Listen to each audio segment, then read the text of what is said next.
Le jour où j'ai reçu les papiers de divorce, mon mari a gelé tous mes biens. Il devait vouloir me voir dans la rue, sans un sou. Mais il n'avait aucune idée que, pendant 8 ans, je m'étais discrètement préparé à le retirer du jeu. Le jour où j'ai reçu les papiers de divorce, mon mari a gelé tous mes biens. Il devait vouloir me voir dans la rue, mais il n'avait aucune idée que, pendant 8 ans, je m'étais méticuleusement préparé à sa sortie les mains vides. Pensez-vous que c'est une de ces histoires prévisibles où, après le divorce, je me retrouve sur le trottoir à pleurer, à mendier et à goûter une humiliation sans fin? Vous vous trompez. C'est l'histoire d'un piège que j'ai patiemment tissé fil par fil pendant 8 ans. Aujourd'hui est le jour où j'utilise mes propres mains pour resserrer ce piège et clouer le cercueil de l'homme qui se prenait pour un roi. Le jour où nous avons signé les papiers, il était si pressé que, dès que nous sommes sortis de l'étude du notaire, il était au téléphone avec le gestionnaire de fortune de sa banque, leur demandant de geler tous les comptes liés à moi. Il voulait me voir à genoux. Il voulait m'entendre supplier. Il voulait frissonner de plaisir à la vue de moi sans un sou à mon nom. Il a souri. C'était le sourire d'un homme habitué à traiter sa femme comme une ombre. Il a ri de ma stupidité, de ce que je n'avais rien d'autre que lui, mais il ne savait pas. Dès le premier jour où j'ai mis les pieds dans cette maison, je m'étais entraîné à vivre comme quelqu'un qui partirait un jour. J'ai appris à sourire quand j'étais ignoré, à rester silencieuse quand j'étais humiliée, à acquiescer quand j'étais contrôlée, et surtout, j'ai appris à me cacher sous le masque d'une femme au foyer parfaite, devenant juste assez forte pour frapper son cœur, et puis, quand le moment serait venu, à contre-attaquer sans la moindre erreur de calcul. Mon nom est Evelyn Reed. Aujourd'hui est le jour où Julian Croft et moi finalisons notre divorce au bureau du greffier du comté, avant de quitter le pantoute surplombant Central Park. Je me suis arrêté un instant pour regarder autour de moi une dernière fois. Pendant 7 ans là-bas, j'ai marché sur les froids sols de marbre comme sur une fine couche de glace. L'appartement était d'une beauté époustouflante, mais tout scintillait sans chaleur. Il n'y avait aucun regret. Au lieu de cela, ce que je ressentais était une libération, une légèreté. Comme si un collier qui s'était resserré autour de ma gorge depuis longtemps avait enfin été déverrouillé. Julian Croft était déjà assis à l'arrière d'une berline de luxe noire. La vitre était à moitié baissée comme pour maintenir une distance. Il portait un costume gris sur mesure, une montre haut de gamme étincelante à son poignet. Son bel aspect, dont j'étais autrefois si fier, ne ressemblait plus qu'à une coquille vide. « Qu'est-ce que tu fais là à rester debout » a-t-il claqué impatiemment. « Monte. J'ai une réunion avant 10:00. » Sans un mot, j'ai ouvert la portière de la voiture et je me suis glissé à l'intérieur. L'air à l'intérieur était si froid que l'on pouvait imaginer les vitres se givrer d'un seul souffle. Le chauffeur, Monsieur Henderson, m'a regardé dans le rétroviseur. Je connaissais trop bien ce regard de pitié. Les gens me plaignaient parce qu'ils pensaient que j'étais la perdante. 32 ans, femme au foyer pendant 7 ans. Pas de carrière, pas d'argent, pas de relation. Le genre de femme qui, si son mari la mettait à la porte, se retrouverait dans la rue. C'est l'histoire que la société raconte aux femmes pour les effrayer et les soumettre. La voiture s'est arrêtée devant le palais de justice. Julian marchait hâtivement comme un homme qui craignait de perdre le contrôle s'il était en retard. D'une minute. Je le suivais, mais pas étrangement calme et régulier. L'ensemble du processus a été rapide, et les documents ont été tamponnés. 2 fines copies tamponnées en rouge, pourtant aussi lourdes qu'une vie d'humiliation. Avant même que je puisse avoir ma copie en main. Les lèvres de Julian se sont courbées en le premier et unique sourire de la journée. « Evelyn » a-t-il dit lentement, comme s'il accordait une grande faveur. « Pour le bon vieux temps, je ne te laisserai pas complètement démunie. » Il a glissé sa copie dans sa mallette et m'a ensuite regardé droit dans les yeux. Déterminé à savourer ma réaction. « Votre carte AX supplémentaire a été annulée hier. Toutes les applications de paiement sur votre téléphone ont été déconnectées également. » « Oh, c'est vrai. Vous n'avez pas de salaire » a-t-il raillé. Cette carte de débit sur laquelle je vous donnais une allocation, je l'ai également gelée. J'ai levé la tête, écarquillé les yeux juste assez et j'ai pris une expression de quelqu'un sur le point de s'effondrer, ma voix se nouant dans ma gorge. Julien, qu'est-ce que c'est? Il était satisfait. Il s'est penché, baissant la voix, mais chaque mot était parfaitement clair. À partir de ce moment, vous n'avez plus un sou à votre nom. J'ai fait changer les serrures du Penthouse. Et j'ai demandé à la femme de ménage de ranger toutes vos affaires. Elles sont chez le portier. Oh, et la maison de vos parents dans le New Jersey. J'ai entendu dire que l'entreprise de votre frère avait fait faillite il y a 6 mois. Et ils avaient co-signé le prêt. La banque les appelle sans arrêt, n'est-ce pas? Il m'a scruté comme s'il regardait une pièce de théâtre. Comment allez-vous vivre maintenant? Dormir sous un pont. Allez pleurer chez vos parents et mendier des restes en vous remémorant le bon vieux temps. Agenouillez-vous et suppliez. Qui sait? Peut-être que je me sentirai généreux et que je vous donnerai quelques dollars pour un mois de loyer. Dans un studio délabré. Sa voix était remplie d'un plaisir cruel. Un greffier à proximité a levé les yeux. Leur regard était un étrange mélange de curiosité, de dégoût et de pitié. J'ai senti mes mains tenant le document estampillé en rouge commencer à trembler. Mes ongles s'enfonçaient dans mes paumes, laissant des croissants blancs. Julien pensait que c'était de la peur, mais il se trompait. Je me mordais la lèvre pour ne pas éclater de rire. 8 ans, Julien. Tu n'as pas changé du tout. Toujours à trouver du plaisir à écraser quelqu'un sous ton talon et ensuite à demander si ça fait mal. J'ai pris une profonde inspiration et j'ai baissé les yeux, laissant les larmes monter au moment parfait. J'ai agi avec les émotions que j'avais réellement ressenties ces dernières années. C'était facile. Devais-tu vraiment faire cela, ai-je dit, ma voix étranglée par l'émotion. Il a ricané. Faire cela. Je t'enseigne une leçon sur la réalité, Evelyne. La réalité que sans moi, tu n'es rien. Il a agité la main comme s'il chassait une mouche. Va-t'en. Hors de ma vue. Il a tourné le dos. Cette retraite ferme et rapide était comme celle de quelqu'un qui venait de jeter un sac de déchets. Et se sentait libéré.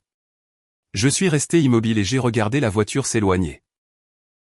Alors que ses feux arrière disparaissaient au coin de la rue.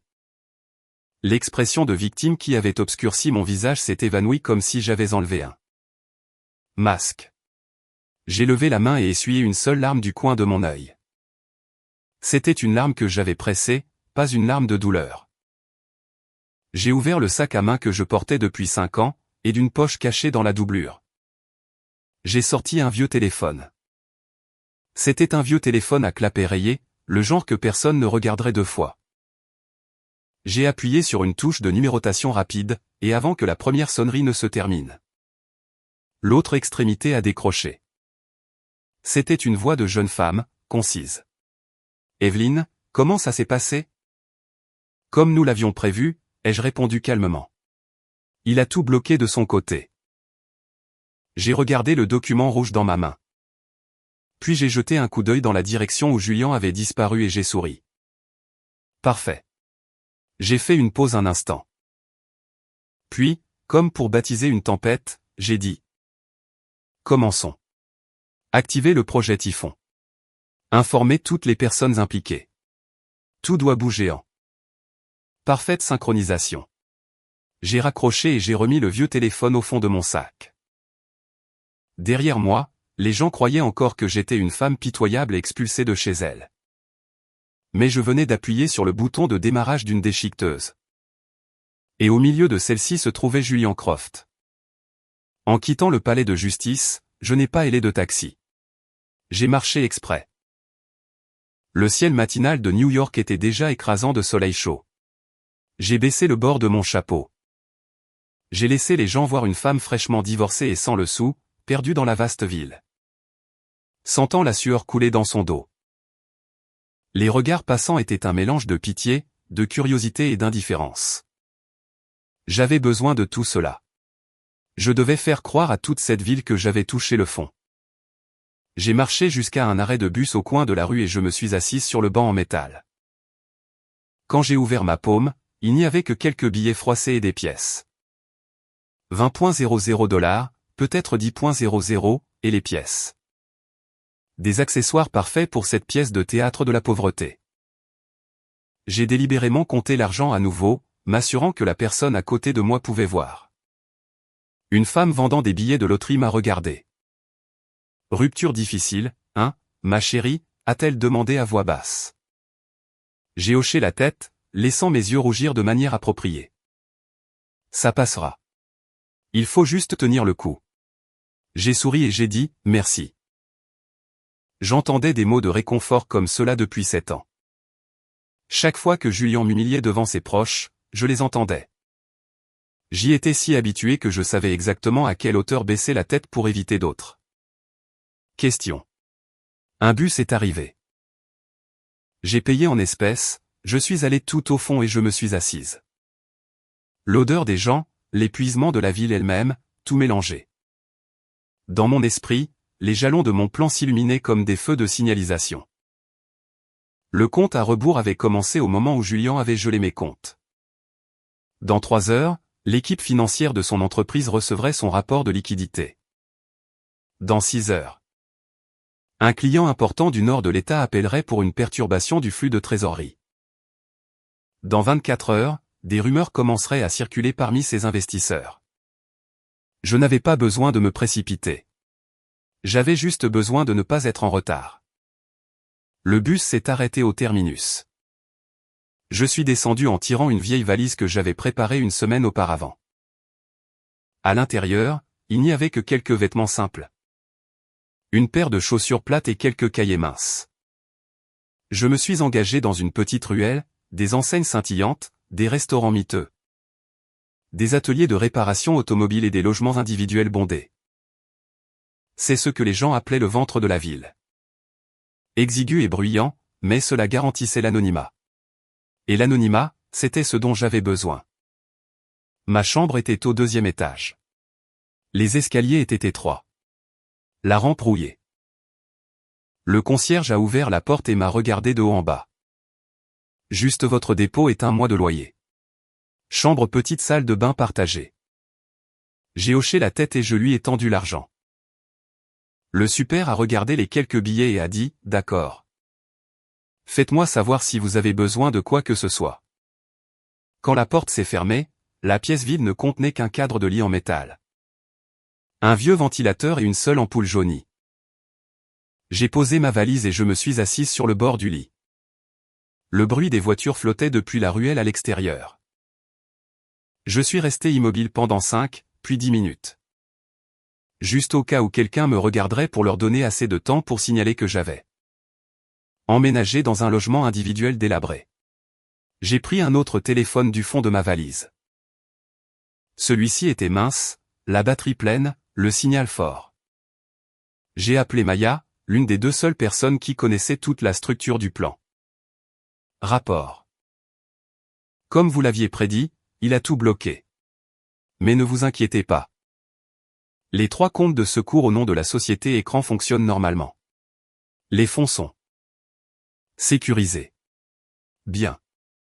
Et le client du nord de l'État. Ils viennent d'envoyer un email s'enquérant du paiement de cette semaine. Ne répondez pas, laissez-les devenir nerveux. J'ai raccroché. Se précipiter, c'est mourir.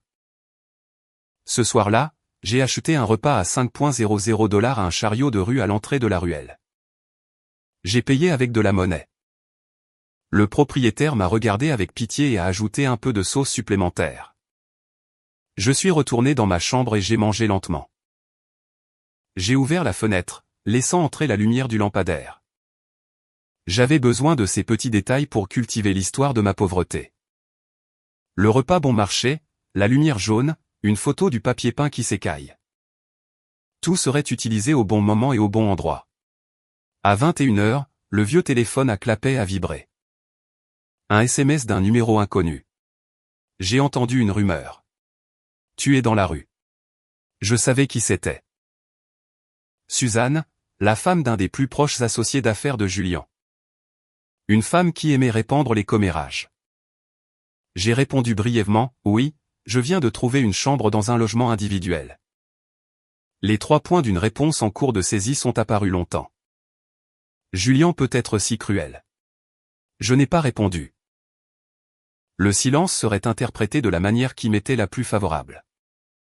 À 23 heures, j'ai éteint la lumière et je me suis allongé sur le lit en métal. Le ventilateur grinçait. J'ai fermé les yeux. Dans mon esprit, j'ai ouvert le grand livre invisible d'il y a 8 ans. Le jour de notre mariage. Julien m'avait donné une carte supplémentaire comme s'il m'accordait une grande faveur. Achète tout ce dont tu as besoin pour la maison. Si tu as besoin de quoi que ce soit, demande. J'avais répondu par un petit merci. À partir de ce jour, chaque fois que j'allais faire les courses, je prenais quelques dollars. Quelques dizaines de dollars chaque mois, quelques centaines chaque année. J'enregistrais tout. La nuit, j'étudiais comment lire les états financiers. Quand il dormait, j'ouvrais un compte au nom de mon ami Maya et j'apprenais à faire des investissements lents mais réguliers. Je ne visais pas le gros lot. J'avais besoin de survivre. Un petit bruit du couloir m'a ramené au présent. Quelqu'un est passé. J'ai ouvert les yeux et j'ai fixé le plafond. Je n'avais pas peur. La plus grande peur de ma vie était restée dans ce pentouse au bord de la rivière. Avec le son des rires de Julian Croft. Le lendemain matin, je me suis levé tôt. J'ai mis une vieille chemise et un pantalon noir. Et j'ai attaché mes cheveux en une queue de cheval basse. Je suis allé à un café à l'entrée de la ruelle et j'ai commandé l'americano glacé le moins cher. Je me suis assise dans un coin, j'ai sorti un cahier mince et j'ai noté quelque chose. Pour un étranger, cela aurait ressemblé à une femme au chômage gribouillant sans but. Personne n'aurait su que je dessinais le tableau des flux de trésorerie d'une entreprise au bord de l'effondrement. Mon téléphone a sonné. C'était Maya. Deuxième appel du client du nord de l'État. Leur ton devient plus vif. Bien. La banque enverra l'avis de retard à temps. Compris. J'ai pris une gorgée du café amer. Julien détestait les choses amères. Il aimait les choses douces et faciles à avaler. C'était sa faiblesse. Ring ring. Un appel d'un numéro inconnu. J'ai répondu. Evelyn Reed. Avez-vous un moment? Nous avons un poste administratif à pourvoir dans notre entreprise. Le salaire n'est pas excellent, mais c'est stable. Je suis restée silencieuse pendant 2 secondes. Puis, d'une voix mêlée de gratitude et d'inquiétude, j'ai répondu. Merci. Pourrais-je avoir un peu de temps pour y réfléchir? Bien sûr. Prenez votre temps. J'ai raccroché. Je savais que c'était le premier hameçon. Un petit morceau d'appât parfumé lancé pour voir si j'étais vraiment affamé. J'allais mordre, mais pas maintenant. Dans l'après-midi, je suis retourné dans ma chambre. Je me suis changé et je suis allé à la gare routière. Je suis resté là longtemps, à regarder les gens aller et venir. Mon histoire de n'avoir nulle part où aller avait besoin de plus de témoins. J'ai versé quelques larmes au moment approprié. Le soir, un SMS est arrivé de Julien. Une seule ligne. Es-tu revenu à la raison? J'ai regardé l'écran et j'ai souri faiblement. J'ai répondu, j'ai besoin de plus de temps. 3 minutes plus tard, il a répondu. Ne teste pas ma patience. J'ai posé le téléphone. Sa patience était la chose la plus fragile au monde. Je le savais. Cette nuit-là, j'ai allumé le smartphone mince et j'ai envoyé un court email. Pas de ligne d'objet, juste un seul fichier joint. Un rapport d'analyse de risque sur un projet immobilier près d'un parc industriel. Un rapport d'analyse que je préparais depuis très longtemps. Le destinataire était une adresse que j'avais mémorisée depuis 2 ans. Mais que je n'avais jamais utilisée. Après l'avoir envoyé, j'ai éteint le téléphone. La première rafale de vent avait soufflé, et demain matin, la couleur du ciel de Julian Croft commencerait à changer. Le 3e jour après le divorce, je me suis réveillé avant l'aube. La petite chambre du logement individuel était remplie d'une odeur de moisi mélangée à l'humidité. persistante de la pluie nocturne. Je me suis levé, j'ai ouvert la fenêtre et j'ai pris une profonde inspiration. L'air matinal d'une ruelle pauvre avait quelque chose de brut et de très réel. Cela me rappelait jusqu'où une personne pouvait tomber si elle ne gardait pas la tête froide. Je me suis lavé le visage à l'eau froide et je me suis regardé dans le petit miroir sur le mur. Le miroir était trouble, mais les yeux à l'intérieur étaient clairs, calmes. Il n'y avait ni joie, ni ressentiment. Seulement la concentration d'une personne marchant sur un fil. Je devais maintenir ce rythme. Chaque pas devait être précis maintenant. J'ai mis une vieille chemise. J'ai jeté un sac en toile sur mon épaule et je suis sorti à l'entrée de la ruelle. Une sandwicherie venait d'ouvrir, alors j'ai acheté le moins cher et j'ai payé en espèces. Le propriétaire m'a donné un paquet de sauces piquantes supplémentaires et m'a dit: Ça vous fera vous sentir un peu moins misérable, mademoiselle. J'ai hoché la tête. Ce dont j'avais besoin, ce n'était pas du réconfort, mais des mots comme ceux-ci qui aideraient mon histoire à se répandre naturellement. Dans des ruelles comme celle-ci, les rumeurs voyageaient plus vite que les journaux. Je suis allé au même café qu'hier et je me suis assise à la même place. J'ai ouvert mon cahier et j'ai écrit quelques lignes au hasard, puis je les ai effacées. En vérité, j'attendais un seul appel téléphonique et il est arrivé au bon moment. C'était Maya. La banque a envoyé l'avis de retard. Evelyne, bien. Envoyez-lui une copie. Mais envoyez-la tard juste avant la fin des heures de bureau. Le client du nord de l'État vient de nous envoyer un nouveau SMS. Ils ont dit que si cela était retardé de 2 jours supplémentaires, ils devraient reconsidérer le contrat. Parfait. Ne répondez pas. J'ai raccroché et j'ai pris une gorgée de café. J'ai imaginé Julien assis dans une salle de conférence au mur de verre, tapotant ses doigts sur la table, sa voix plus forte que d'habitude. Il détestait le plus les situations incontrôlables. Et je grignotais ce contrôle petit à petit. Vers 10 heures, le même numéro qu'hier a rappelé. Mademoiselle Reed, à propos de ce poste administratif. Si vous êtes intéressé, vous pourriez venir cet après-midi pour en discuter. J'ai fait une pause de 2 secondes, puis j'ai répondu, oui, ce serait très bien. Merci. Je savais que ce n'était pas une offre d'emploi, mais un miroir. Ils voulaient voir si j'avais encore ma fierté. Je leur montrerai que j'étais désespéré, mais non avili. Dans l'après-midi, je suis allé dans un immeuble de bureaux dans un quartier commercial du centre-ville. Le hall était petit, l'ascenseur vieux. L'interviewé était un homme d'âge moyen avec une voix monotone. Il a regardé mon CV vide et a hoché la tête. Ça fait un bon bout de temps que vous n'avez pas travaillé. Oui. Je m'occupais de ma famille à la maison. Et vous êtes divorcé maintenant. J'ai baissé la tête. Oui. Il m'a regardé de plus près comme s'il me pesait sur une balance. Le salaire n'est pas excellent et le travail est répétitif. Est-ce que ça vous conviendra? J'ai hoché la tête juste assez vite pour montrer de l'empressement, mais assez lentement pour ne pas paraître trop désespéré. J'ai besoin de stabilité. Il a souri. Le sourire d'un homme qui pense qu'il détient le poids sur la balance. D'accord, nous vous contacterons. En quittant le bâtiment, je me suis arrêté quelques minutes. Je savais que quelqu'un rapporterait à Julien que je cherchais un emploi mal rémunéré et que j'étais prêt à accepter n'importe quoi. Je devais le lui faire croire. Sur le chemin du retour, je me suis arrêté dans un petit magasin d'électronique et j'ai acheté une carte SIM jetable. Quand le propriétaire a demandé pourquoi, j'ai juste payé. Il n'a pas posé d'autres questions et m'a tendu la SIM. J'avais besoin d'un autre moyen de contact anonyme. De retour dans la chambre du logement individuel, j'ai verrouillé la porte. Me suis assise sur le lit et j'ai allumé le smartphone mince. Il y avait une réponse de l'adresse à laquelle j'avais envoyé un email la nuit dernière. Pas de sujet, juste une seule ligne. Rendez-moi au parc au bord de la rivière demain matin. J'ai fixé la phrase. Mon rythme cardiaque n'a pas changé.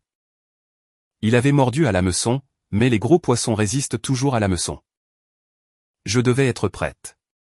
Ce soir-là, Julien a appelé. J'ai répondu après la 3e sonnerie. Qu'est-ce que tu as fait, bon sang?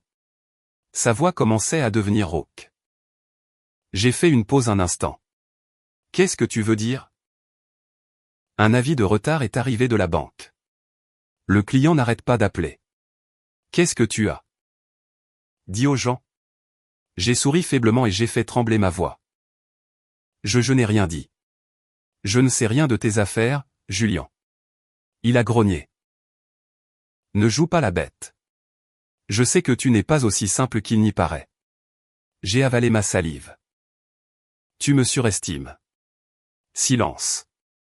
Je pouvais entendre sa respiration au téléphone. Evelyne, a-t-il dit lentement. Je te donne une autre chance de parler.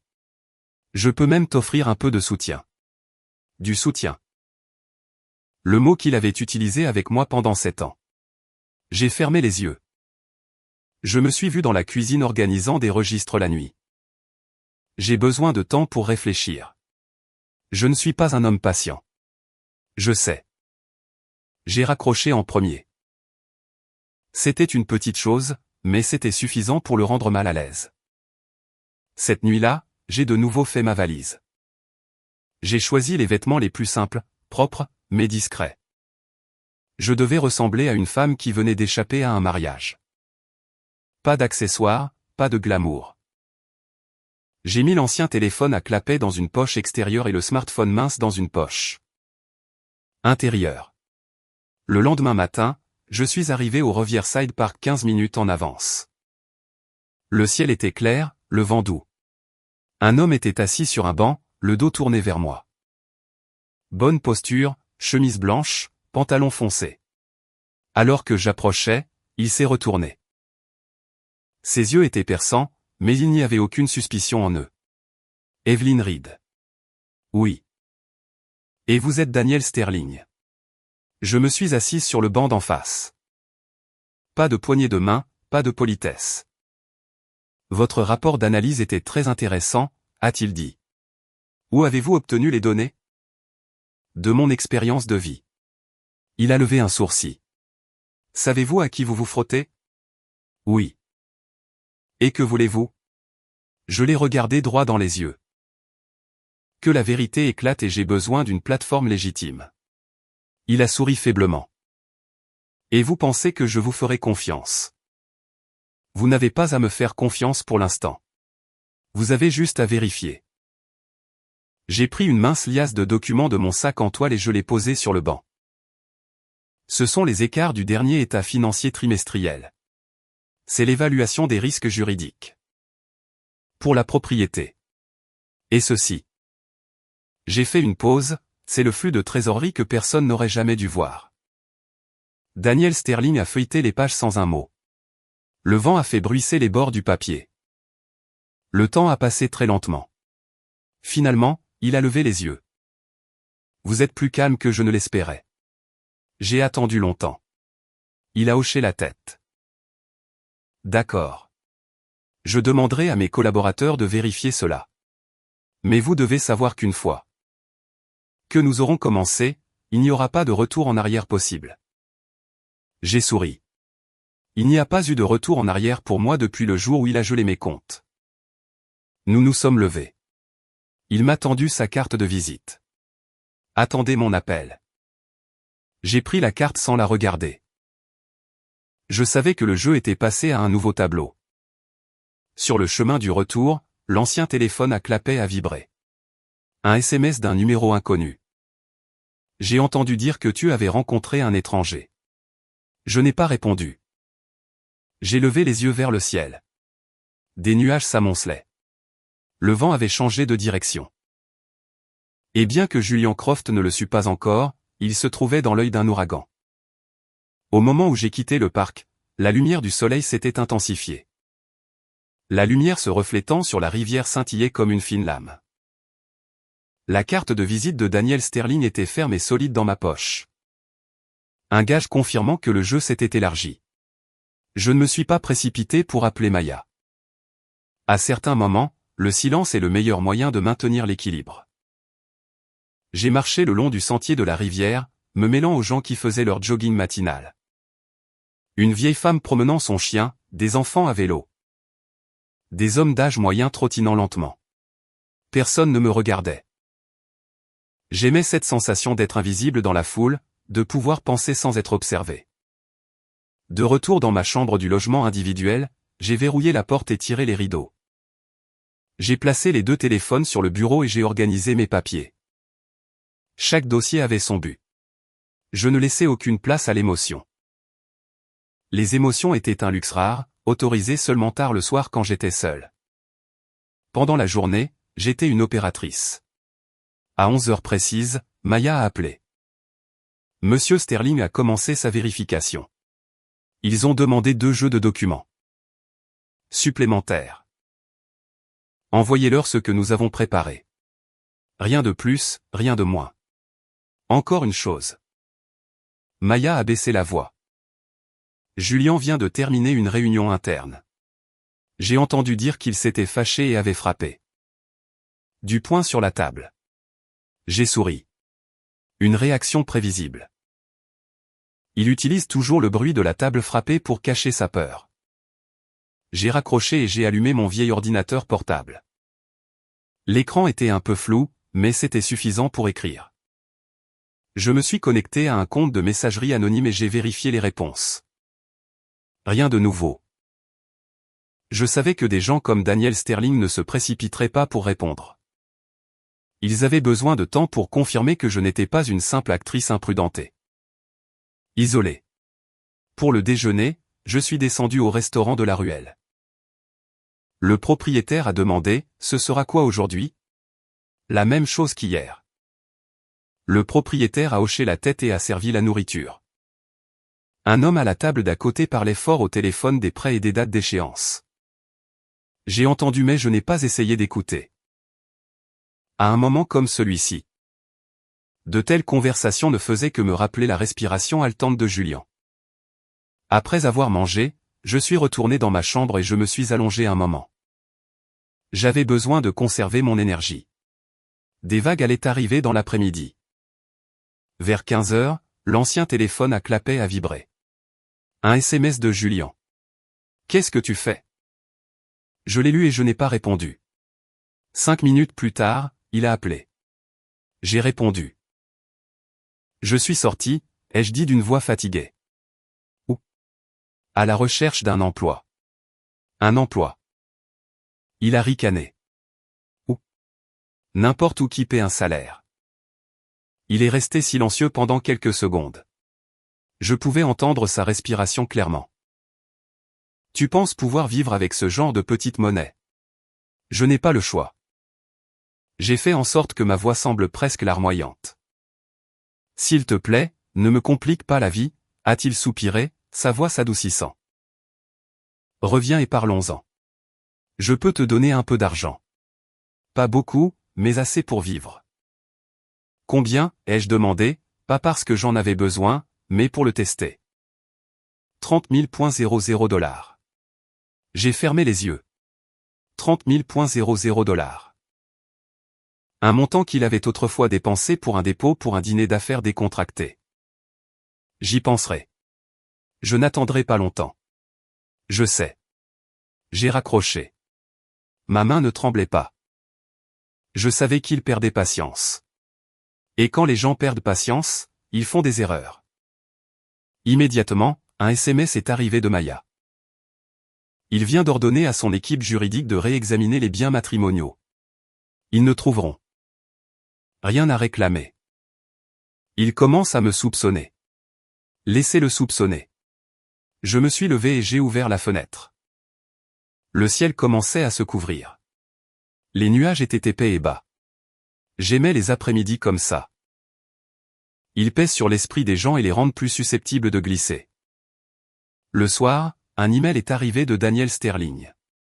Une seule ligne, mon bureau demain, 8h30. J'ai répondu brièvement, compris. Je savais que c'était la deuxième étape de la vérification. Si je réussissais, j'entrerais officiellement dans un autre espace où la loi, l'argent et le pouvoir dialoguaient dans une langue froide. Cette nuit-là, je me suis préparé méticuleusement. Je n'ai pas pris trop de documents, seulement les plus essentiels.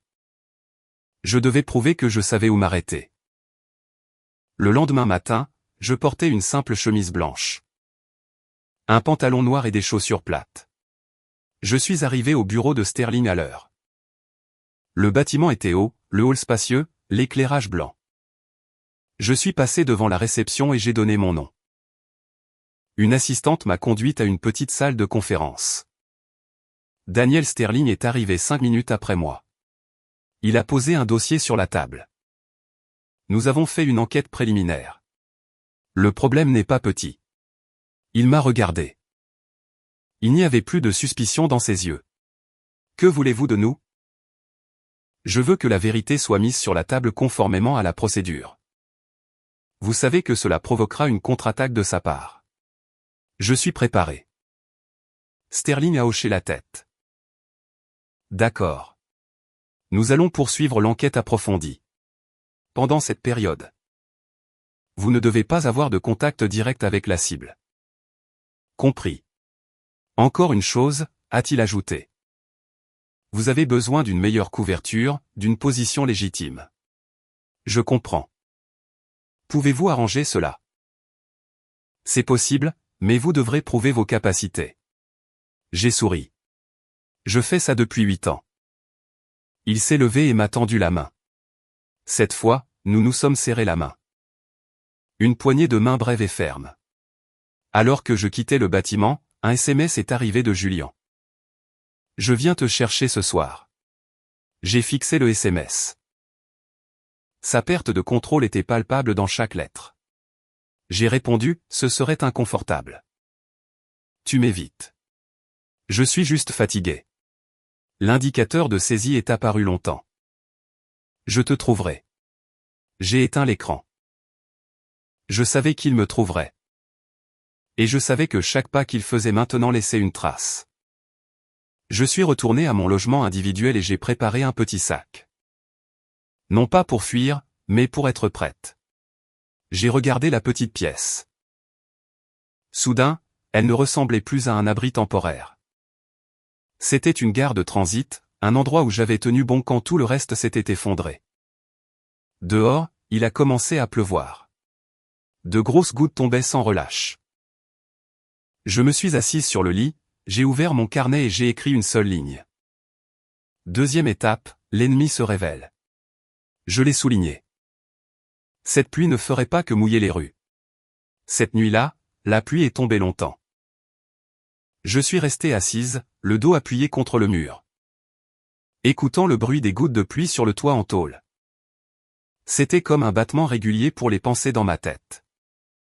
Julian avait dit qu'il me trouverait. Je le croyais. L'homme n'était pas habitué à être rejeté, surtout pas par moi. Vers 23 heures, le vieux téléphone à clapet a sonné. Je savais qui c'était sans regarder l'écran. J'ai attendu la 6e sonnerie avant de répondre. Où es-tu? Sa voix était basse mais tendue comme une corde de guitare trop tendue. Je me repose, ai-je dit. Où es-tu? À mon adresse de logement individuel. Je suis restée silencieuse assez longtemps pour qu'il pense que j'avais peur. Evelyne, a-t-il grogné. Ne joue pas avec moi. Que veux-tu? Nous devons parler. Nous sommes divorcés. Être divorcé ne te donne pas le droit d'interférer avec mes affaires. J'ai laissé échapper un léger rire, à peine audible au téléphone. Je n'ai pas ce genre de pouvoir. Il est resté silencieux. J'ai pu entendre sa respiration mêlée au bruit de la pluie. Je suis tout prêt, a-t-il dit. Ouvre la porte. Je me suis levé, je suis allé à la fenêtre et j'ai regardé la ruelle. Une voiture noire était garée à l'entrée. Ses lumières éteintes. Je savais qu'il n'entrerait pas. Ce quartier était différent des endroits où il était habitué. Ce n'est pas le bon moment. Je ne te demande pas ton avis. Retourne-toi, ai-je dit lentement et clairement. Entrer ici ne ferait qu'aggraver les choses. Tu me menaces maintenant? Non, je te conseille. J'ai raccroché. Ma main était un peu chaude, mais ma tête était très claire. Je savais qu'à partir de ce moment, il allait commencer à faire des choses stupides. Le lendemain matin, Maya a appelé très tôt. Il a des gens qui te cherchent partout. Quelqu'un a vu sa voiture à l'entrée de la ruelle la nuit dernière. Bien. Laissez les gens le voir perdre la tête. J'ai pris un sandwich froid pour le petit déjeuner. J'ai mâché lentement, regardant la ruelle qui commençait à se remplir de monde. La vie ici continuait, quelle que soit la tempête qui se préparait au loin. Vers 9 heures, un appel est arrivé de la banque. Mademoiselle Reed. Nous devons vérifier certaines informations concernant les actifs garantis de votre famille. D'accord, ai-je répondu d'une voix modérément inquiète. Y a-t-il un problème? Il y a eu une demande de documents supplémentaires de la part du co-garant. Je savais qui était le co-garant, Julian. Je vais les préparer, ai-je dit et j'ai raccroché. J'ai envoyé un SMS à Maya. Il a commencé à utiliser ma famille. Devons-nous intervenir? Non, attendez un pas de plus. À l'heure du déjeuner. J'ai reçu un email du service des ressources humaines de l'entreprise précédente. Mademoiselle Reed, nous avons le plaisir de vous offrir le poste à partir de la semaine prochaine. J'ai fixé la phrase, j'ai réfléchi quelques secondes et j'ai répondu « Merci. J'accepte. » J'avais besoin de ce poste non pas pour l'argent, mais parce que ce serait la pièce parfaite dans le tableau d'une femme déchue s'accrochant désespérément à n'importe quoi. Dans l'après-midi, je suis allé au bureau de Daniel Sterling pour un bref rendez-vous. Cette fois, c'était un petit bureau, pas une salle de conférence. Il m'a tendu un dossier. Résultat de l'évaluation de la deuxième phase. J'ai parcouru les chiffres et lu les notes. Tout était comme je l'avais prévu. Il ne sait pas encore, ai-je demandé. Pas encore, mais il le saura bientôt. Bien. Sterling m'a regardé et a dit à voix basse. Vous devez être préparé. Lorsque cette information fuira. Il utilisera tous les moyens pour riposter, y compris contre votre famille. Je suis préparé, il a hoché la tête. Nous maintiendrons notre distance jusqu'au bon moment. Vous continuez à vivre votre vie. Je suis très doué pour cela. Alors que je quittais le bureau, un SMS est arrivé de Julian. Tu penses avoir gagné? Je n'ai pas répondu. Je savais que le silence maintenant le rendrait plus anxieux que n'importe quel mot. Ce soir-là, je suis retourné à mon logement individuel. Je me suis changé et je me suis allongé sur le lit. Mon téléphone n'arrêtait pas de sonner. J'ai éteint la sonnerie. J'avais besoin de dormir. Demain serait une longue journée. Le lendemain matin, j'ai commencé mon nouveau travail. Le bureau était petit, le travail simple. J'ai travaillé très dur, très docilement. Je voulais que tout le monde se souvienne de moi comme d'une femme gentille et diligente. Au milieu de la journée, un SMS est arrivé d'un numéro inconnu. Combien de temps penses-tu pouvoir te cacher? Je savais que c'était Julian. Il utilisait une autre carte SIM. J'ai répondu, tu me fais peur.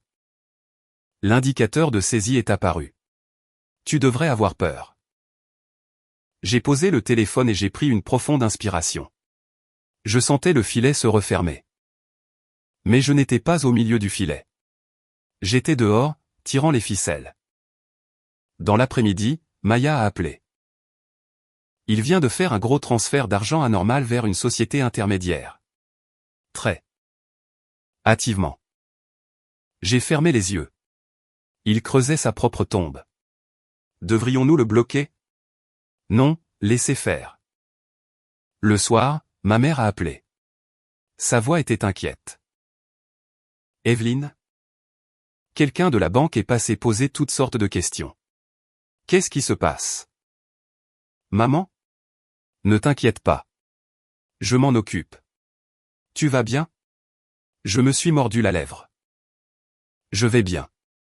Après avoir raccroché, je suis resté assise longtemps. C'était le seul moment de la journée où je me permettais de me sentir fatigué. Mais la fatigue ne signifiait pas la retraite. La nuit, j'ai écrit une autre ligne dans mon carnet. L'ennemi commence à perdre le contrôle financier. Je l'ai souligné. Dehors, Une voiture a crissé en accélérant puis s'est arrêtée. J'ai regardé par la fenêtre. Une voiture noire familière est passée devant l'entrée de la ruelle. Elle ne s'est pas arrêtée. Julien courait et j'attendais. Je me suis réveillé avant que mon réveil ne sonne. La chambre du logement individuel était silencieuse, avec seulement le vrombissement régulier du ventilateur. Je me suis levé et j'ai posé mes pieds sur le sol car il est froid. Je sentais clairement mon rythme cardiaque. Pas rapide, pas lent, le rythme précis de quelqu'un habitué à attendre. J'ai fait une tasse de café instantané et je me suis appuyé contre le rebord de la fenêtre, buvant lentement. Dans la ruelle, les gens commençaient leur journée. Le bruit des portes métalliques grinçantes s'ouvrant. C'était un nouveau jour, et pour Julian Croft, c'en était un autre à endurer. Je suis arrivé au travail plus tôt que d'habitude. Je devais créer une image de stabilité et de régularité. La nouvelle employée divorcée, la personne qui travaillait dur sans se plaindre. J'ai allumé mon ordinateur et j'ai organisé les documents. Le travail n'était pas difficile, mais je le traitais avec un soin extrême. Cette diligence serait mon armure. Vers 9 heures, mon téléphone a sonné. C'était Maya. Il vient de signer un accord de prêt à court terme. Le taux d'intérêt est très élevé. Combien? Presque 20 millions. J'ai fermé les yeux une seconde. Dans cette situation, ce montant était un poison. Laissez-le faire. Quels actifs a-t-il utilisé comme garantie? Des actions d'une filiale. Bien. J'ai raccroché et j'ai ouvert une feuille Excel. J'ai ajouté une autre ligne à ma chronologie. Quand quelqu'un commence à utiliser des capitaux propres pour couvrir une pénurie de liquidités, il a accepté le risque de perdre le contrôle. Julien glissait sur une pente glissante pendant son travail. Un appel est arrivé de Daniel Sterling. Pouvez-vous parler quelques minutes? Notre côté a confirmé 2 autres irrégularités. Nous enverrons une demande officielle d'audit approfondi. Quand? Vers la fin de la semaine. Les rumeurs arriveront avant les documents.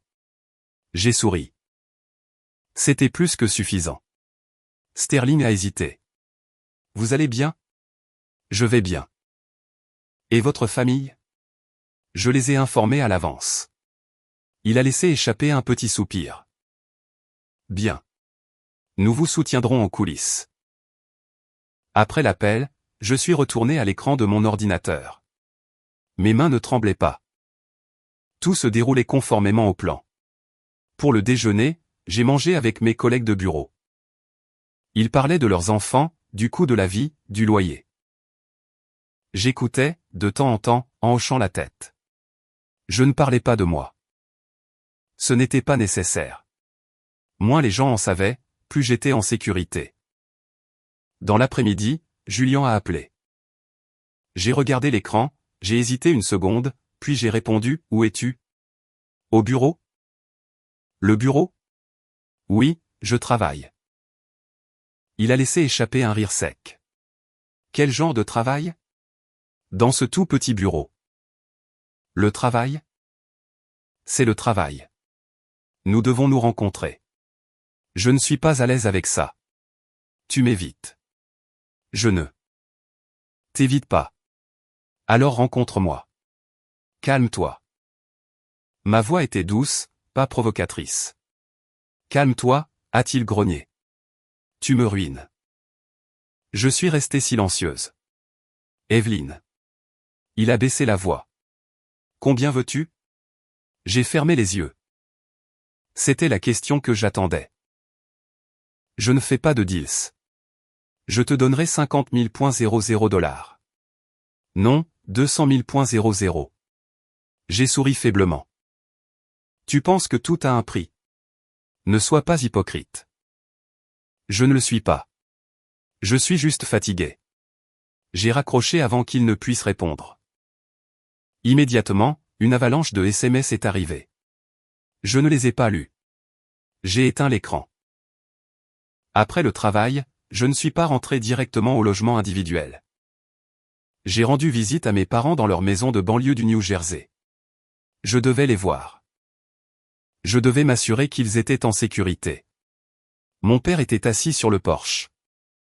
Il semblait plus mince qu'avant. Ma mère coupait des légumes et s'est levée quand elle m'a vu. Ses yeux étaient rouges. Tu es là. Nous nous sommes assis. Je ne leur ai dit que ce qui était nécessaire, omettant les détails pour ne pas les alarmer. Fais juste attention, a dit mon père. Tu ne sais pas de quoi cet homme est capable. Je sais. Ma mère m'a pris la main. S'il arrive quelque chose, tu viens ici. J'ai hoché la tête. Je n'ai pas dit que c'était pour leur bien que je ne pouvais pas reculer. Ce soir-là, je suis retourné dans ma chambre du logement individuel. Mon téléphone a vibré. Un SMS de Maya. Il y a des rumeurs dans l'industrie selon lesquelles son entreprise fait l'objet d'un audit. Informel. Il sait. Bien. J'ai ouvert mon carnet et j'ai écrit une autre ligne. L'ennemi commence à paniquer. Je l'ai souligné 2 fois. Cette nuit-là, je ne me suis pas endormi tout de suite. Je me suis assise sur mon lit en écoutant les bruits de voitures dans la ruelle. Vers minuit, on a frappé à la porte. Je me suis levé sans allumer la lumière. Qui est là? Evelyne, ouvre la porte. C'était la voix de Julien. Très près. Je suis resté immobile. Retourne-toi. Ouvre la porte. Tu me fais peur. Je ne pars pas. J'ai sorti mon téléphone et j'ai composé un numéro que j'avais enregistré. Je n'avais pas besoin de passer l'appel. Juste allumer l'écran suffisait. Si tu ne pars pas, j'appelle la police. Silence, un battement, 2. Tu n'oserais pas. J'ose, ai-je dit lentement et clairement. J'ai entendu une respiration rauque derrière la porte, puis le bruit de pas qui s'éloignait. J'ai entendu une voiture démarrer et partir. Je me suis effondré sur le lit. Mes mains étaient un peu froides, mais ma tête était très claire. Je savais qu'il venait de franchir une ligne, et chaque fois qu'il le faisait, l'épreuve s'épaississait. Le lendemain matin, des articles vagues sur des problèmes de flux de trésorerie dans une entreprise immobilière ont commencé à apparaître dans les médias en ligne. Aucun nom n'était mentionné, mais les gens de l'industrie sauraient. Mon téléphone n'arrêtait pas de sonner, mais je ne répondais pas. Je savais qu'à partir de maintenant, Julien ne serait plus en contrôle. Il réagirait, et les réactions dans un état de panique révèlent toujours des faiblesses. J'ai fermé mon carnet et je me suis préparé pour le travail. Avant de partir, j'ai regardé la chambre du logement individuel une dernière fois. J'avais tenu bon ici quand j'étais poussé au bord d'une falaise. Maintenant, c'était à mon tour d'avancer. Ce matin-là, j'ai quitté le logement individuel avec le sentiment clair qu'il n'y avait pas de retour en arrière. Non pas par peur, mais parce que tout avait dépassé le point de non-retour. La ruelle était la même, bruyante, poussiéreuse, et les gens riaient. Parlaient et marchandaient encore, vivant leur journée très ordinaire. Je me suis fondu parmi eux, adoptant l'apparence la plus ordinaire. À l'intérieur, cependant, tous les engrenages ont commencé à tourner plus vite. Je suis arrivé au travail à l'heure. 10 minutes après avoir allumé mon ordinateur, le bureau a commencé à s'agiter. Une collègue m'a chuchoté à l'oreille, « As-tu entendu la nouvelle ?»« Quelle nouvelle ?» Il y a une rumeur selon laquelle une grande entreprise immobilière fait l'objet d'une enquête. On dit que c'est le chaos à l'étage. J'ai levé les yeux, faisant semblant d'être surprise. Vraiment? Oui.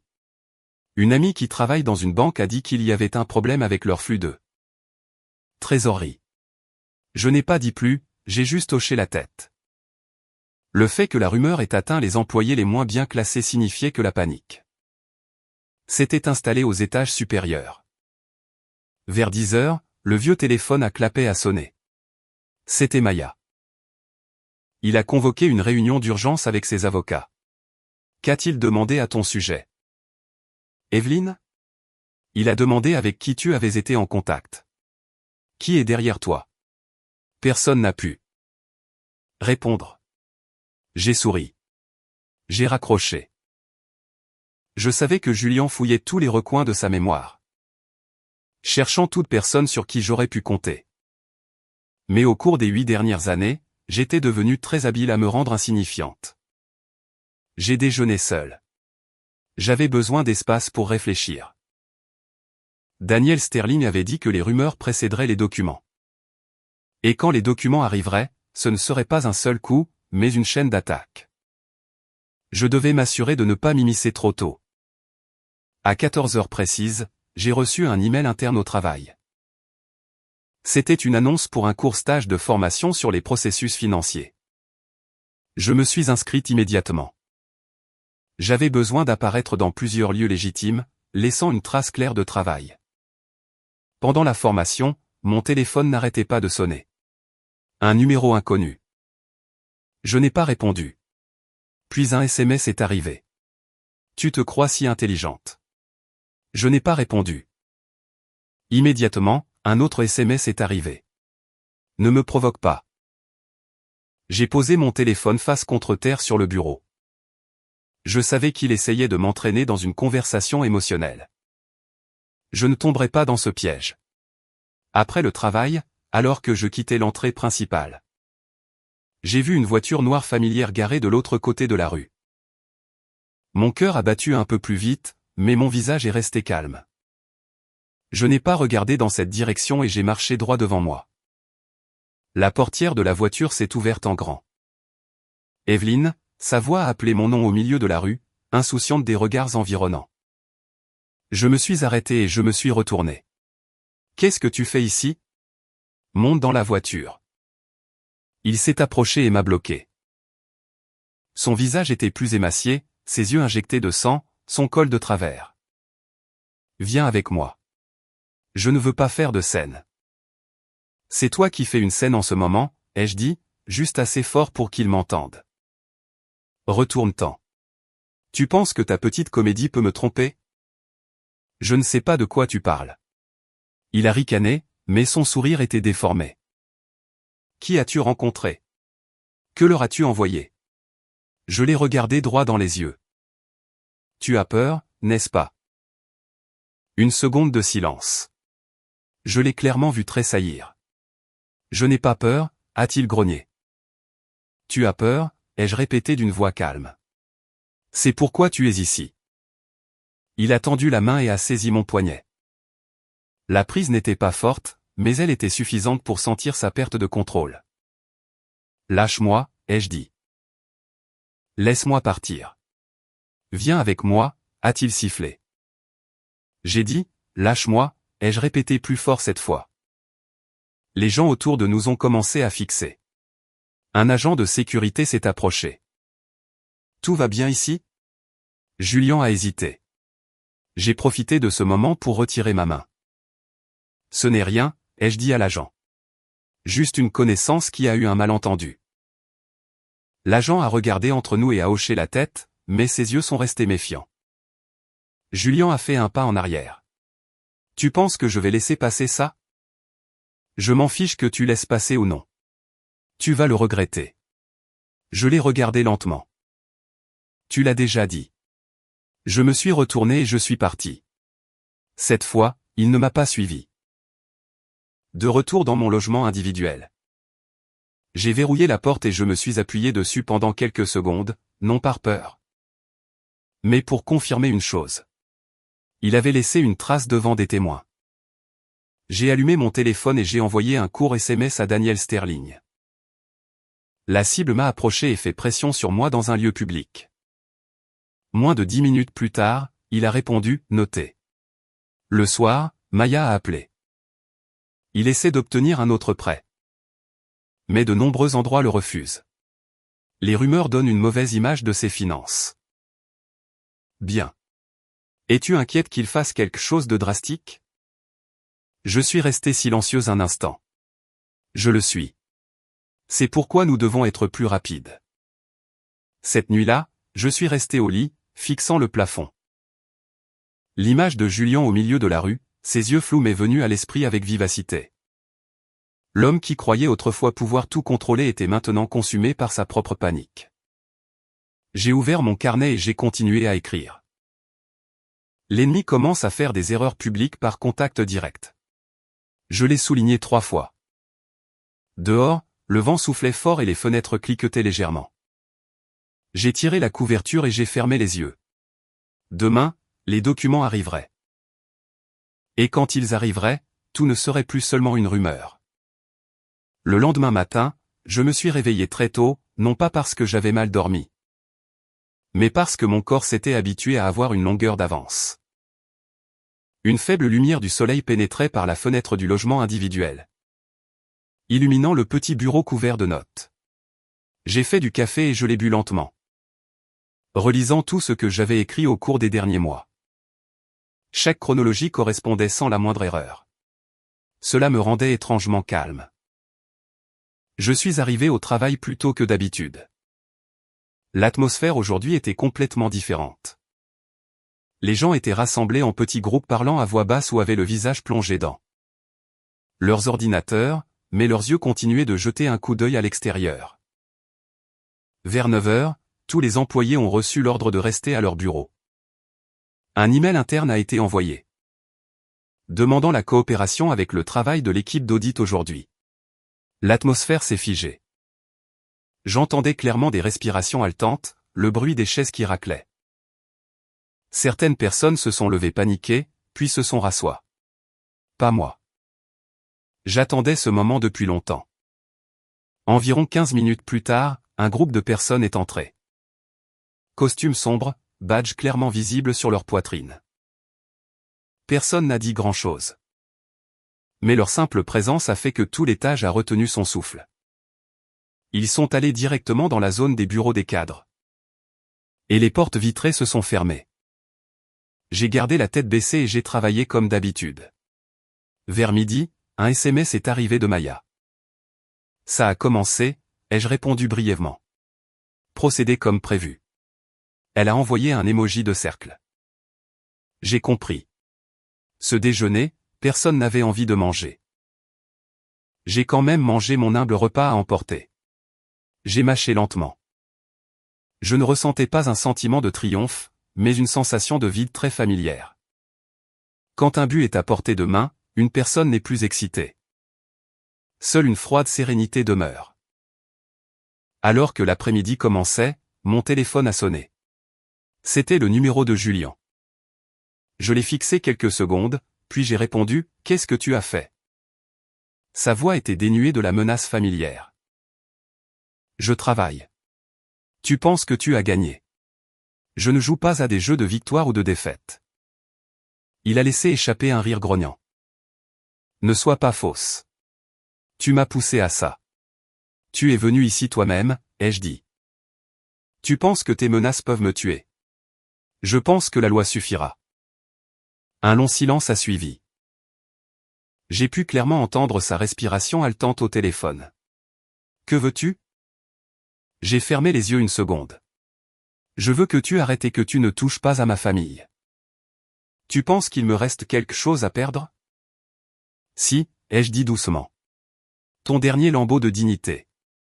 Il a ri, mais le son était brisé. Tu as toujours été si moral. Non, ai-je répondu. Je suis juste différente de toi. J'ai raccroché avant qu'il ne puisse en dire plus. Au fur et à mesure que l'après-midi avançait, des informations ont commencé à fuiter. Certains médias financiers ont publié de courts articles utilisant un langage prudent. Comme des allégations ont été soulevées et sont en cours de vérification. Mais pour les gens de l'industrie, c'était suffisant. Vers la fin de la journée de travail, j'ai été appelé aux ressources humaines. Non pas à cause de moi, mais à cause de tout le service. Ils ont annoncé que certains projets étaient temporairement gelés et ont demandé la coopération des employés pour fournir des informations si nécessaire. J'ai signé le formulaire de confirmation. Mon écriture était très stable. Alors que je quittais le bâtiment, j'ai vu Julien debout sur le parking. Il avait l'air de quelqu'un qui avait été gravement malade.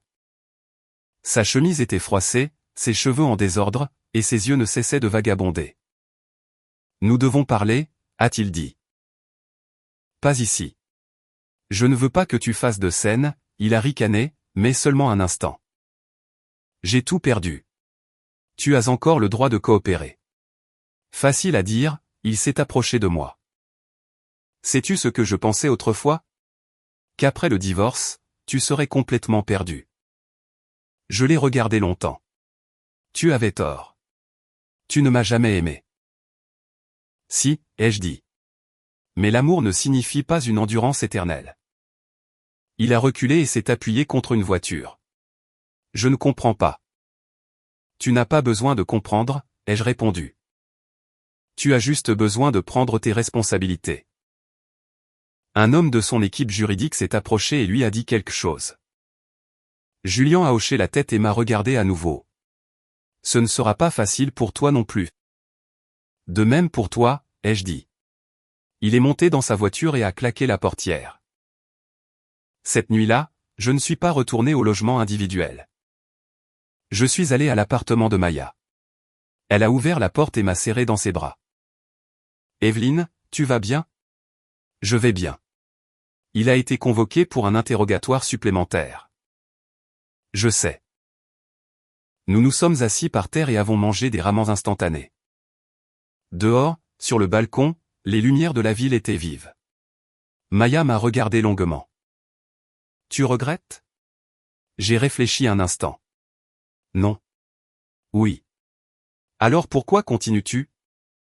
J'ai pris une gorgée d'eau. Parce que si je ne le fais pas maintenant, je serai fatigué pour le reste de ma vie. Cette nuit-là, j'ai dormi très profondément. Le lendemain matin, la nouvelle est tombée officiellement. Ce n'était plus vague. Le nom de Julian Croft a été mentionné avec plusieurs chiffres de corruption de projet. Les commentaires ont afflué. Certains étaient sympathiques, certains triomphants. Je ne les ai pas lus. Un SMS est arrivé de Daniel Sterling. Phase 1 terminée, ai-je répondu. Passage à la phase 2. Dans l'après-midi, j'ai rencontré mon avocat. Il m'a montré les documents et m'a expliqué chaque étape. Tout se déroulait dans le cadre légal, sans place pour l'émotion. Sur le chemin du retour, je me suis arrêté devant un miroir d'ascenseur. La femme dans le miroir semblait très différente de celle d'il y a 8 ans. Non pas plus dure, mais plus claire. Le soir, j'ai appelé ma mère. Maman, as-tu dîné? Oui. Ne t'inquiète pas. Est-ce que quelqu'un te dérange? Non, je vais bien. Je suis restée silencieuse quelques secondes. Je suis désolée de t'avoir inquiété. Te voir bien vivre est ce qui me rend le plus heureuse. J'ai raccroché et je me suis assise près de la fenêtre. Une douce brise soufflait. La ville était toujours bruyante et la vie continuait. J'ai ouvert mon carnet et j'ai écrit la dernière ligne pour la journée. L'ennemi commence à s'effondrer de l'intérieur. Je l'ai souligné. Ce n'était pas la fin. C'était juste le moment où tout était révélé. Et quand la lumière brille, aucun secret ne peut durer longtemps. La nuit suivant la publication de la nouvelle, la ville n'a pas changé. Seuls les courants invisibles sous elle se sont déplacés plus violemment. Je me suis réveillé tôt. Je me suis lavé le visage à l'eau froide et je me suis regardé dans le miroir. L'exaltation du premier jour où tout a explosé avait disparu, ne laissant qu'une froide et nette sérénité. Il était facile de faire des erreurs à ce stade. Les gens croient souvent à tort qu'un homme tombé ne se relèvera pas. Je savais que Julien n'avait pas encore abandonné. Il n'était jamais du genre à admettre tranquillement la défaite. Je suis allé au bureau de mon avocat comme prévu. L'avocat, que Daniel Sterling m'avait présenté, un ancien juge nommé Monsieur Davis, était un homme de peu de mots. Mais chaque mot était concis et lourd de sens. Il m'a tendu un épais dossier de documents. Nous procéderons étape par étape, a-t-il dit. Vous n'avez pas besoin d'être trop impliqué. Laissez les documents parler d'eux-mêmes. Et les actifs, ai-je demandé. Il essaie de les faire annuler. Mais le dossier du gel des comptes et la pression qu'il a exercée après le divorce joueront en votre faveur. J'ai hoché la tête. Je n'avais pas besoin de gagner rapidement. J'avais besoin de gagner de manière décisive. Alors que je quittais le bureau de l'avocat, un SMS est arrivé de Maya. Il a été convoqué pour un deuxième interrogatoire. Il y a des preuves d'utilisation anormale. D'argent. Documente tout. Il y a autre chose. Maya a hésité. Il m'a appelé. Il t'a appelé. Il a posé des questions sur toi. Sur ce que tu pourrais encore avoir. J'ai souri. Comment as-tu répondu? Je lui ai dit que je ne savais pas. Bon travail. J'ai déjeuné seul. J'ai parcouru quelques lignes d'un article de journal. Bientôt, le nom de Julien est apparu plus fréquemment, suivi d'articles spéculatifs et analytiques. Je ne m'intéressais pas à ce que les étrangers disaient. Je me concentrais uniquement sur les documents et la chronologie. Alors que l'après-midi commençait, un appel est arrivé d'un numéro inconnu. Evelyn Reed. Je m'appelle Jessica Hong. Je suis une vieille amie de Julien. Je suis restée silencieuse une seconde. Que puis-je faire pour vous? J'aimerais vous parler un instant. À propos de quoi? À propos de Julien? Il n'est pas en bon état. En ce moment. J'ai regardé par la fenêtre. Ce n'est plus mon affaire. Je sais, Jessica a soupiré. Mais vous étiez marié avec lui. Que voulez-vous? Un bref silence a suivi. Il a dit que si vous retiriez la plainte, il vous dédommagerait. J'ai laissé échapper un très léger rire. Veuillez lui transmettre ceci, ai-je dit lentement. Je ne retirerai pas la plainte et n'accepterai pas de compensation. Evelyn, vous ne savez pas de quoi il est capable. Je suis préparé. J'ai raccroché. Je savais que des appels comme ceux-ci continueraient. Les gens utiliseraient l'affection, la sympathie et la pression sociale. J'étais allé trop loin pour faire demi-tour pour des choses comme ça. Tard ce soir-là, je suis retourné dans ma chambre du logement individuel. Je n'avais toujours pas déménagé. J'avais besoin de plus de temps pour tout conclure tranquillement. Une mince enveloppe était posée devant ma porte. Je l'ai ramassée et je l'ai ouverte. À l'intérieur, il y avait une note manuscrite de l'écriture de Julien. Parlons une dernière fois. J'ai froissé la note et je l'ai jetée à la poubelle. La dernière fois était un concept pour les gens qui gardaient espoir. Je n'étais pas de ceux-là. Cette nuit-là, mon père a appelé. Un homme est passé te chercher. Quel genre d'homme? Il a dit qu'il était l'ami de ton ex-mari. Que as-tu dit, papa? Je lui ai dit que tu n'étais pas là. J'ai fermé les yeux. Tu as bien fait. Fais attention. Je sais. Après avoir raccroché, j'ai appelé Daniel Sterling. L'autre partie a commencé à utiliser des tiers. Nous l'avions anticipé, a-t-il répondu. Nous avons mis en place des mesures de protection. Merci. N'oubliez pas, a-t-il ajouté. N'interagissez pas personnellement avec lui. Je ne le ferai pas. Le lendemain matin, je suis allé au travail tôt. Dès que je me suis assise, les ressources humaines m'ont appelé.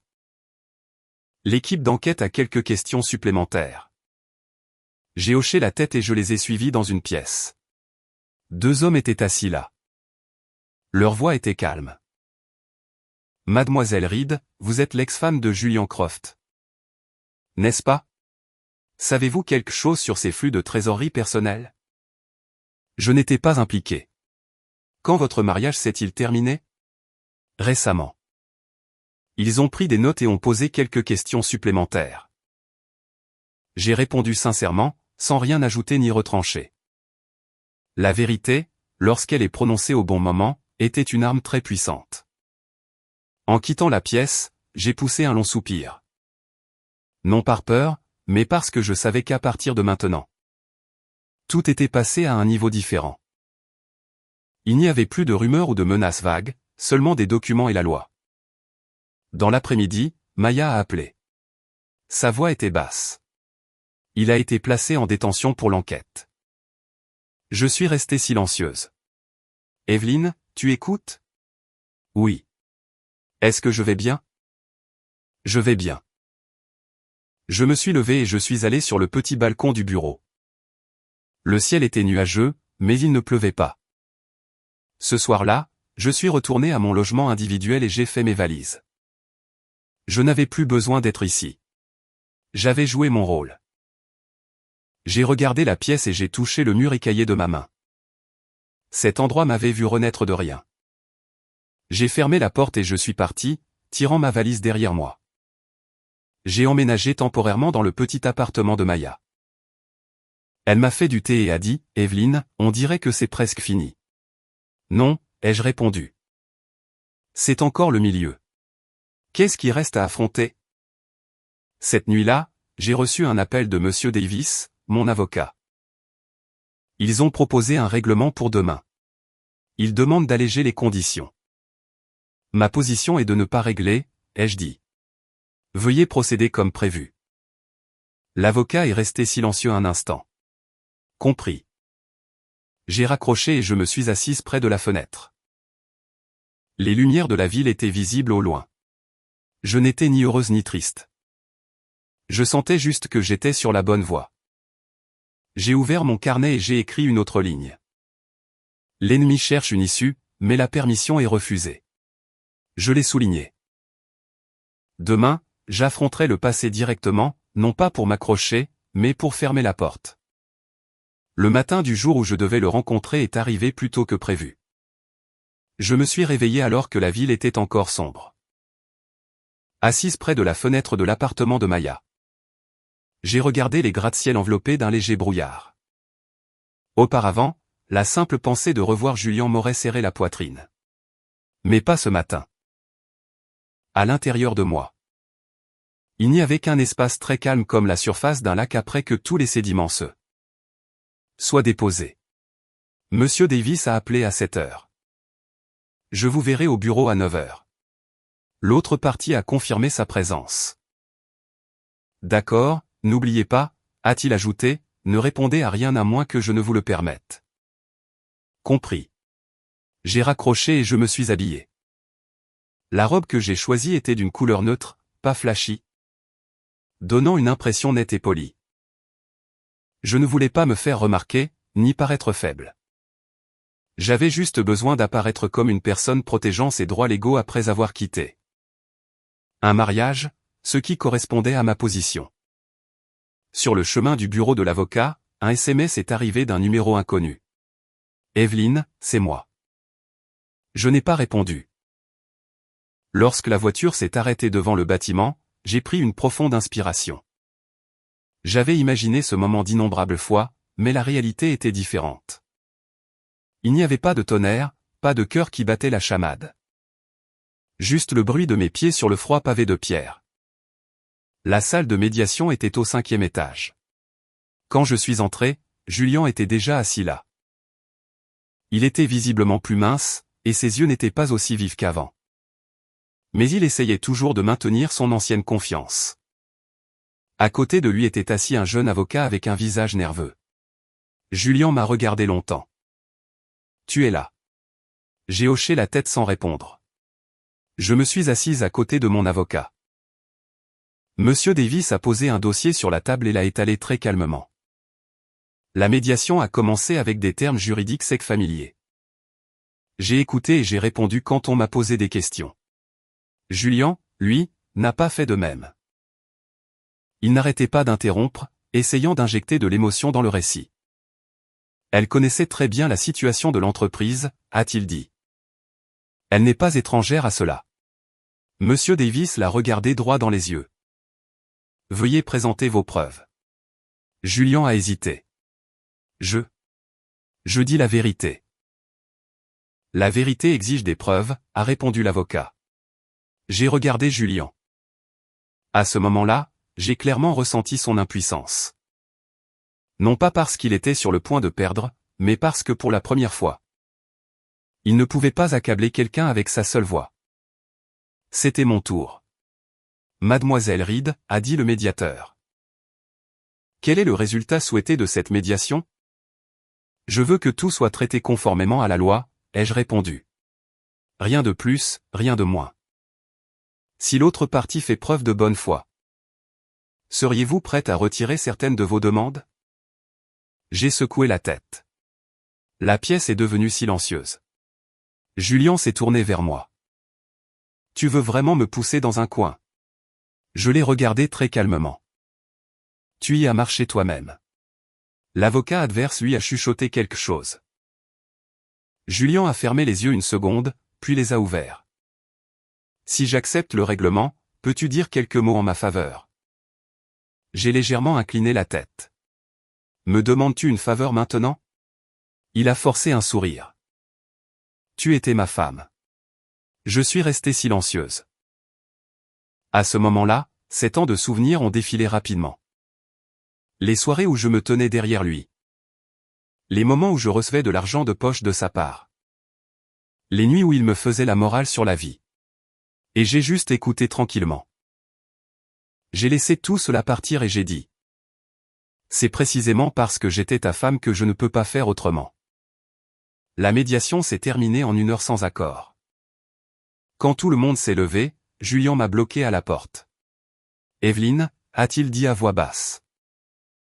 Je sais que j'ai eu tort. Mais tu n'avais pas besoin d'aller aussi loin. Tu te trompes, ai-je répondu. Je ne suis pas allé aussi loin. J'ai juste arrêté au bon moment. Tu ne m'as pas donné ma chance. Je t'ai donné 8 ans de chance. Il est resté silencieux. Je suis passé devant lui sans me retourner. En quittant le bâtiment, j'ai ressenti une légèreté. Non pas parce que j'avais gagné, mais parce que le dernier fil avait été coupé. Dans l'après-midi, j'ai rencontré Daniel Sterling comme prévu. Il a écouté mon histoire et a hoché la tête. L'échec de la médiation est une bonne chose, a-t-il dit. Maintenant, les démarches administratives iront plus vite. Je veux juste que tout se termine proprement. Ça le sera, a-t-il répondu. Mais que ferez-vous après cela? J'ai réfléchi un instant. Je veux travailler. Où? Dans un endroit où je peux utiliser ce que je sais sans le cacher. Daniel Sterling a souri. J'ai une proposition. Il m'a tendu une description de poste. Pas de promesse fantaisiste, juste le titre de consultante en analyse de risque. Considérez-la, a-t-il dit. J'ai pris le papier. Mon esprit était très calme.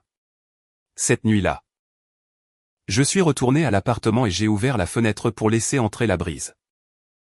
Maya m'a regardé. Comment ça s'est passé?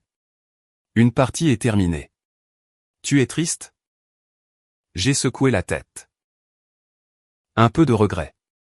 Pas pour lui, mais pour les années où j'ai été silencieuse. Maya a juste versé plus de thé. La nuit, j'ai ouvert mon carnet et j'ai écrit lentement. Confrontation terminée. Plus de liens émotionnels. Je l'ai souligné et j'ai fermé le carnet. Dehors, la ville était toujours lumineuse, et la vie continuait. Et j'avais traversé vers une autre rive.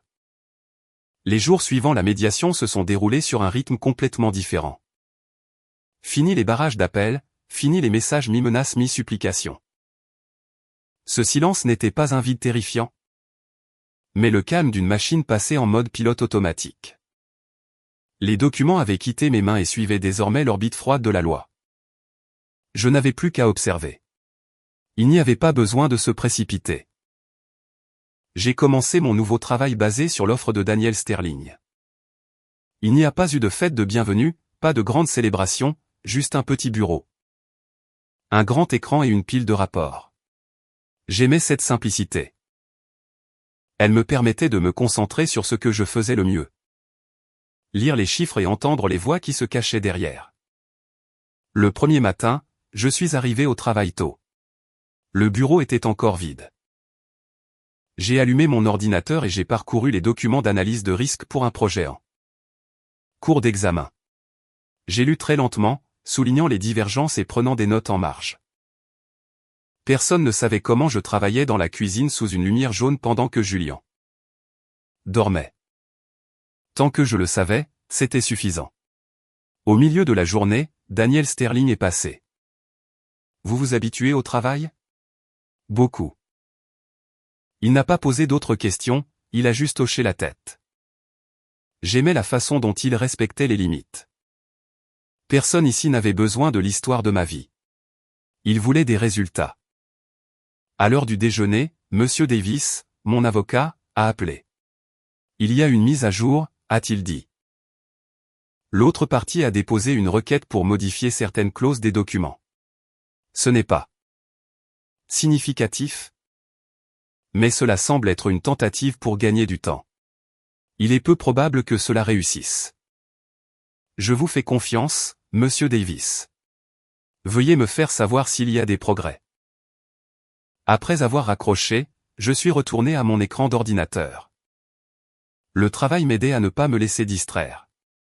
Il me maintenait debout. Dans l'après-midi, Maya m'a envoyé un SMS. Il est sous beaucoup de pression. Des connaissances ont posé des questions sur toi. Comment as-tu répondu? J'ai dit, vous travaillez et n'êtes pas impliqué. Bon travail. Je savais qu'à ce stade, l'opinion publique commencerait à se diviser. Il y aurait des gens qui me soutiendraient, des gens qui sympathiseraient avec Julian. Et des gens qui seraient juste curieux. Je n'avais pas besoin de participer. Mon silence était désormais le meilleur bouclier. Le soir, je suis rentré à mon appartement et j'ai préparé un repas simple. J'ai mangé lentement, écoutant le bruit de l'eau bouillante. Du couteau frappant la planche à découper, des sons très quotidiens. J'ai réalisé que je n'avais pas cuisiné pour moi-même avec un esprit aussi paisible depuis longtemps. Dans le passé, les repas étaient toujours liés à la responsabilité, au regard de l'évaluation. Plus maintenant.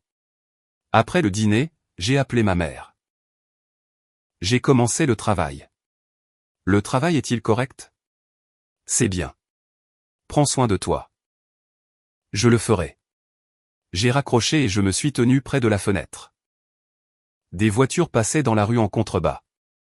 Je ne me sentais plus obligé de me cacher. Je pouvais me tenir n'importe où avec mon propre nom et ma propre profession.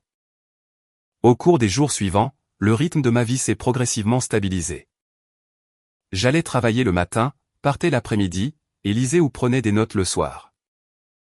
Je ne consultais plus les nouvelles fréquemment. Si quelque chose d'important se produisait, mon avocat ou Daniel Sterling me le ferait savoir. Un après-midi, Daniel Sterling m'a appelé dans son bureau. Il y a quelque chose, a-t-il dit. J'aimerais que vous participiez à l'équipe d'examen officielle pour le prochain projet. Que dois-je préparer? Faites simplement ce que vous avez fait. J'ai hoché la tête. Je n'ai pas demandé pourquoi il me faisait confiance. Cette confiance ne venait pas de mon histoire de divorce, mais du rapport d'analyse que j'avais soumis. Cette nuit-là, j'ai reçu un SMS d'un numéro familier. C'était Julian. J'ai une date d'audience bientôt. J'ai fixé le SMS sans émotion. Je voulais juste que tu saches. J'ai posé le téléphone. Je n'ai pas répondu. Une notification tardive n'avait plus aucun effet. Le lendemain matin, j'ai été invité à une réunion interne. C'était un projet complexe et à haut risque. J'ai présenté de manière concise et j'ai souligné les points qui nécessitaient une attention particulière. La salle était silencieuse. Daniel Sterling a hoché la tête. Cette opinion sera incluse dans le rapport final, a-t-il dit. La réunion s'est terminée. Une jeune collègue m'a souri. Vous avez expliqué les choses très clairement. Merci. C'était la première fois que j'étais publiquement reconnu pour ma capacité. Et non pour un rôle lié à quelqu'un d'autre. Dans l'après-midi, Monsieur Davis a appelé. La date du procès a été fixée. Quand est-ce? La semaine prochaine.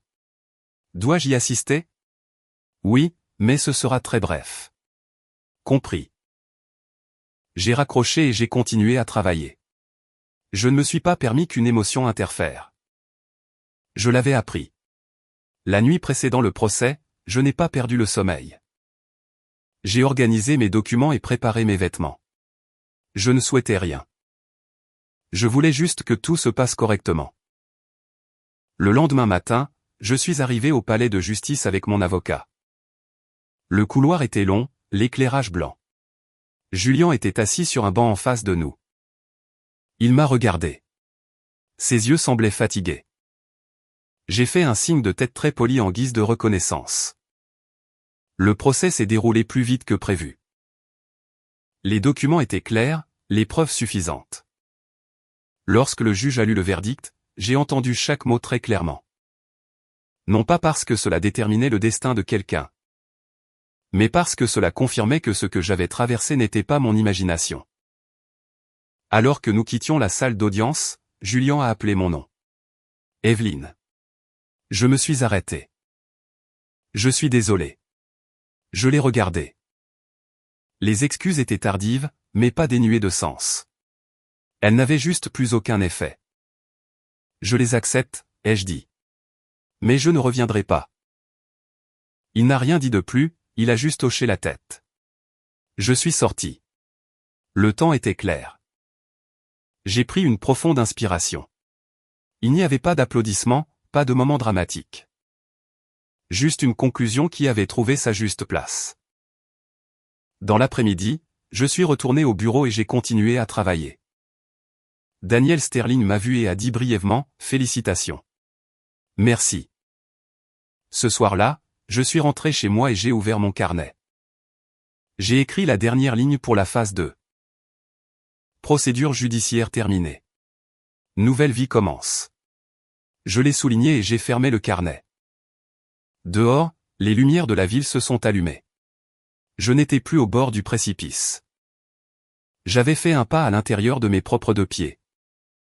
Après le procès, je n'ai pas pris de pause. Je savais une chose très bien. Quand la porte de la loi se ferme, la porte de la vraie vie s'ouvre. Et c'est à ce moment-là qu'une personne est le plus susceptible de perdre son rythme. Je suis retourné au bureau comme d'habitude, soulagé, mais pas détendu. Les chiffres à l'écran étaient toujours froids et objectifs. Ils ne se souciaient pas de ce que j'avais traversé. J'aimais ça. Daniel Sterling m'a donné un nouveau dossier, plus difficile et plus complexe. En surface, cela ressemblait à un très bon projet. Le rendement attendu était élevé, les partenaires étaient réputés, et la presse le louait. Je l'ai lu ligne par ligne et j'ai bientôt trouvé de petites fissures. Des fissures qui deviendraient des ruptures si elles n'étaient pas traitées. J'ai pris des notes et j'ai renvoyé mon opinion. Daniel Sterling a répondu brièvement, « Vous avez touché le cœur du problème. » J'ai déjeuné avec mes collègues. Pour la première fois, j'ai participé à une conversation commune sans me sentir comme une étrangère. Ils m'ont posé des questions sur ma façon de voir le risque. J'ai répondu modérément. Personne n'a posé de questions sur mon mariage passé. Peut-être qu'ils savaient mais ont choisi de ne pas creuser davantage. Ce respect m'a donné le sentiment d'appartenir. Dans l'après-midi, je suis allé à la banque avec mon avocat pour finaliser les dernières formalités liées à la propriété de mes parents. Lorsque le guichetier de la banque a tamponné le dernier document, j'ai poussé un long soupir. Le lourd fardeau qui pesait sur moi était enfin levé. J'ai appelé mon père. C'est fini. À l'autre bout du fil, la voix de mon père s'est adoucie. Bien. Maintenant, vis pour toi-même. J'ai raccroché et je me suis tenu devant la porte vitrée de la banque. Regardant les gens aller et venir. D'innombrables vies se croisant, mais personne ne savait quelle guerre elles menaient. Le soir, je suis rentré dans mon nouvel appartement loué. Il n'était pas grand, mais il était lumineux et calme. Je l'ai nettoyé moi-même et j'ai organisé chaque petit recoin. Tout mettre à sa place, c'était comme me réorganiser moi-même. J'ai accroché un petit tableau simple.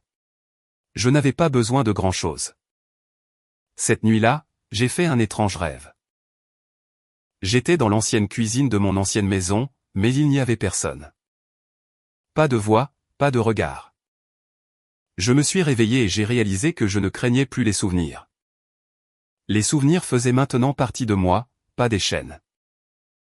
Au cours des jours suivants, je suis devenu plus occupé. Le travail me poussait de manière positive. J'ai commencé à diriger de petites analyses et on m'a demandé mon avis lors de réunions. Je ne parlais pas beaucoup, mais quand je le faisais, j'étais précise. Daniel Sterling l'a remarqué. Un après-midi, il m'a appelé dans son bureau. Avez-vous pensé à aller plus loin? Plus loin. Assumer plus de responsabilités, diriger une équipe? Je suis resté silencieuse quelques secondes. J'ai besoin de temps. Ne vous précipitez pas, a-t-il dit. Je voulais juste vous faire savoir que nous vous observons. J'ai quitté le bureau. Mon esprit était très calme. La reconnaissance est arrivée au bon moment, ni trop tôt, ni trop tard. Maya est venue me rendre visite le week-end. Nous avons cuisiné et bavardé. Elle m'a regardé et a souri. Evelyne, tu as changé. Comment ça? Tu es plus légère. Tu ne t'efforces plus autant. N'as-tu pas peur que tout s'effondre à nouveau un jour? Tout peut s'effondrer, ai-je dit. Mais cette fois, je sais que je peux me relever. Le soir, je suis allé me promener seul. Les lumières de la ville se sont allumées et le vent était frais. J'ai vu des restaurants animés, de petites familles, de jeunes couples. Je ne me suis pas comparé. J'ai juste observé. Chacun avait son propre rythme de vie et je trouvais le mien. Un SMS est arrivé d'un numéro inconnu. Je l'ai ouvert. Evelyne, je serai à l'étranger un moment. C'est Julien. Je voulais juste te dire au revoir. J'ai regardé l'écran et j'ai réfléchi longtemps. Et pour la première fois depuis des mois, j'ai répondu, porte-toi bien. Juste ça. Rien de plus. Rien de moins. J'ai posé le téléphone. J'ai senti qu'une autre porte s'était fermée. Le lendemain matin, je suis allé travailler tôt. J'ai ouvert un rapport et j'ai commencé une nouvelle journée. Il n'y avait rien qui me retenait. L'avenir n'était pas encore clair, mais il n'était plus intimidant. Ce soir-là, Daniel Sterling m'a envoyé un email. Préparez la proposition pour le prochain trimestre. Je veux vous lister comme co-auteur. J'ai lu cette phrase plusieurs fois. Pas une assistante, pas un personnage secondaire, mais une co-auteur. J'ai souri. Ce soir-là, j'ai ouvert mon carnet et j'ai écrit une autre ligne. Ne plus vivre pour endurer, mais commencer à vivre pour construire. Je l'ai souligné et j'ai fermé le carnet. Dehors, c'était très calme.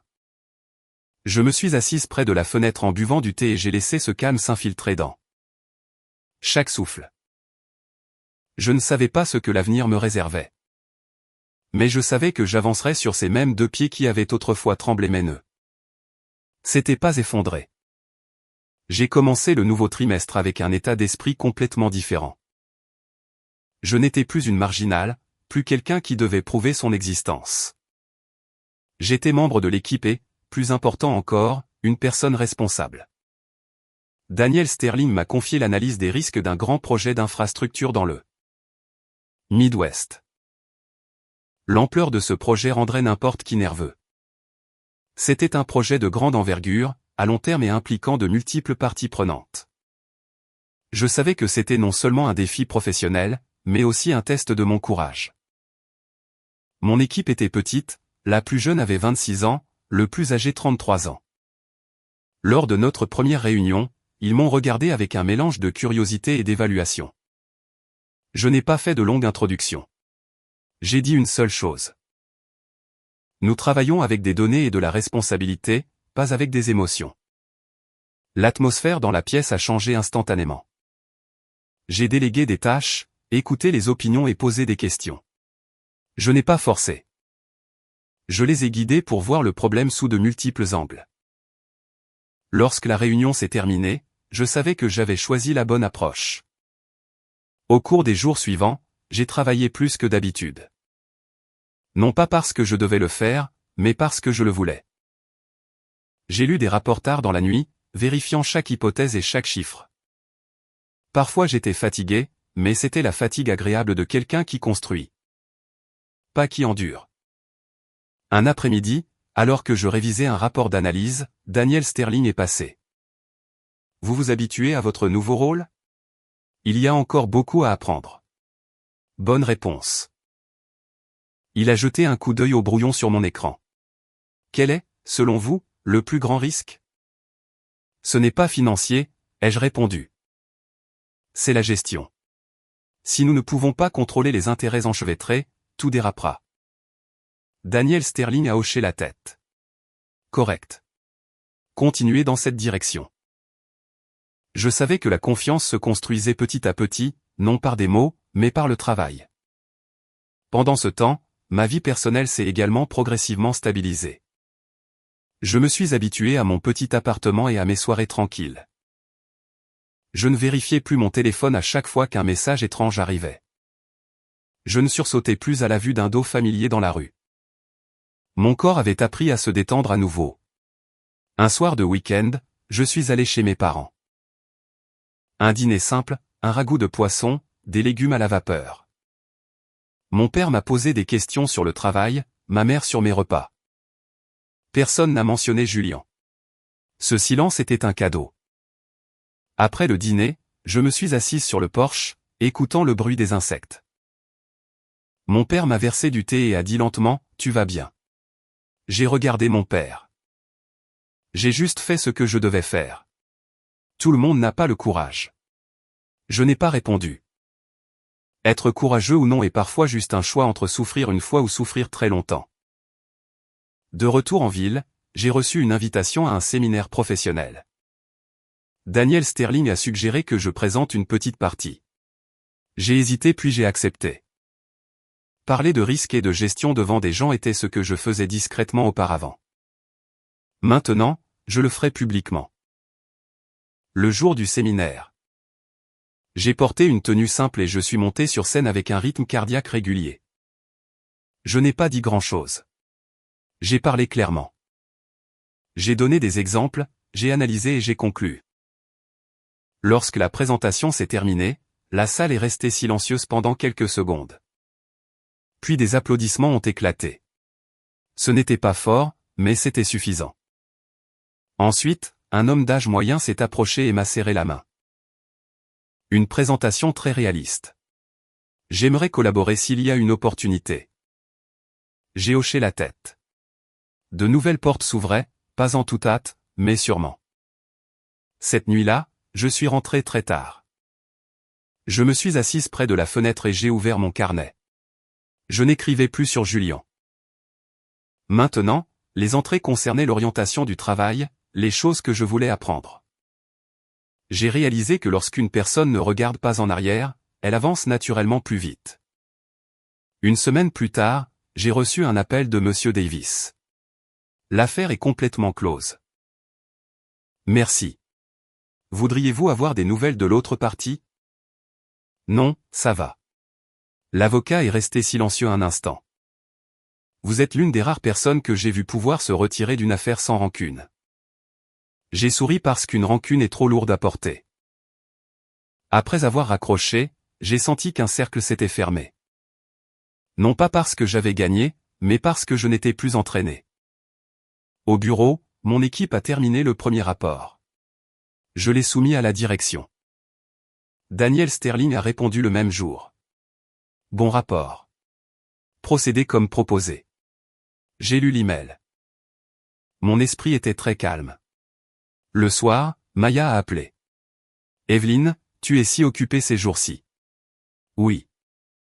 Mais tu as l'air plus heureuse. Je le suis. Penses-tu à autre chose qu'au travail? J'ai réfléchi un instant. Pas encore. J'apprends à vivre pleinement par moi-même en ce moment. Maya a ri. C'est plus que suffisant. J'ai posé le téléphone, éteint la lumière et je me suis allongé dans mon lit. Je n'avais pas besoin de combler le vide avec quelqu'un d'autre. Je le remplissais de moi-même. Avant de m'endormir, j'ai rouvert mon carnet et j'ai écrit une courte ligne. Commencer à me tenir au centre de ma propre vie. Je l'ai souligné et j'ai fermé le carnet. Dehors, la ville s'enfonçait dans la nuit. J'ai fermé les yeux et j'ai dormi très profondément sans rêver. J'ai su que j'avais fait un très long chemin quand un matin je me suis réveillé sans vérifier mon téléphone par réflexe. La lumière du soleil entrait dans le petit appartement et le vent faisait doucement bruisseler. Rideau. J'ai préparé du thé en écoutant le bruit de l'eau qui bout. Tout coulait sur un rythme lent et précis. Il n'y avait pas de mauvaises nouvelles à attendre, pas de peur tapis derrière chaque son. Ce sentiment était plus précieux pour moi que n'importe quelle victoire. Le travail entrait dans sa phase finale. Le projet du Midwest nécessitait une décision finale. J'ai continué à examiner les détails avec mon équipe. Les réunions se sont allongées. Les feuilles de données se sont empilées. Je ne me tenais plus derrière le dos de quelqu'un. Je me tenais devant le tableau blanc, pointant les facteurs de risque. Quand il y avait des opinions divergentes, j'écoutais et je contrais avec des données. Je n'avais pas besoin d'élever la voix. Je laissais les chiffres parler pour moi. Un après-midi tard, Daniel Sterling m'a demandé de rester après le travail. La salle de conférence était vide, l'éclairage doux. Il m'a regardé longtemps. Êtes-vous prête pour la prochaine étape? Quelle étape? Pour prendre de plus grandes responsabilités, pour diriger officiellement le projet. Je suis restée silencieuse, non pas parce que j'hésitais, mais parce que je savais que cette réponse changerait beaucoup de choses. Je suis prête, ai-je dit. Daniel Sterling a hoché la tête. Alors, à partir de la semaine prochaine, vous êtes la chef d'équipe. Je me suis levée et j'ai légèrement baissé la tête. Merci. Pas besoin de me remercier. Vous l'avez mérité vous-même. En quittant la salle de conférence, j'ai marché très lentement. L'image de moi-même il y a 8 ans m'est venue à l'esprit. La femme debout dans la cuisine recevant de l'argent pour les courses. Cachant de la monnaie dans sa poche. Je ne blâmais plus ce passé. Sans ces années, il n'y aurait pas de moi aujourd'hui. Le week-end, je suis allé rendre visite à mes parents à la campagne. Cette fois, je n'ai apporté aucune inquiétude. J'ai apporté la paix. Mon père réparait la clôture. Ma mère avait planté quelques pots de fleurs supplémentaires. J'ai aidé ma mère à arroser les plantes et j'ai écouté des histoires sur les voisins. De petites histoires qui n'avaient rien à voir avec l'argent ou la célébrité. J'ai soudain réalisé que le bonheur est parfois juste d'être pleinement présent là où l'on appartient.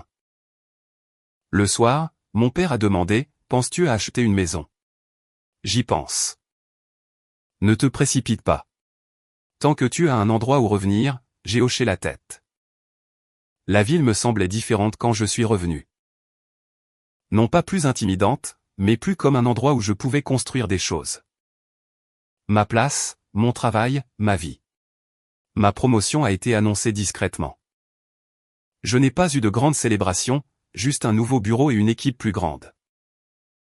La première chose que j'ai faite a été de tenir une réunion individuelle avec chaque membre de l'équipe. J'ai écouté leurs idées et leurs difficultés. Je voulais qu'ils sachent que c'était notre équipe, pas mon équipe. Le projet a été un succès. Nous avons identifié les risques tôt et proposé un plan de gestion solide. Notre rapport final a été adopté sans aucune modification. Le jour du lancement officiel du projet, Daniel Sterling a envoyé une bouteille de champagne à mon bureau avec une simple note. À de nouveaux débuts. Ce soir-là, mon équipe a eu un petit dîner. Nous avons ri et parlé. Je les ai regardés et j'ai ressenti une joie tranquille. C'était le résultat de la construction, pas de la destruction. Cette nuit-là, je suis resté longtemps près de la fenêtre de mon appartement. Les lumières de la ville s'étendaient comme une galaxie. J'ai ouvert mon carnet. Les pages étaient presque pleines. J'ai écrit la dernière phrase sur la dernière page. Je suis ici. Je ne l'ai pas souligné. Il n'y avait pas besoin.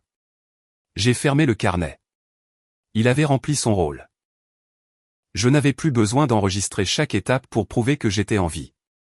Je vivais juste. Le passé était une cicatrice, mais c'était aussi une carte qui m'avait mené ici.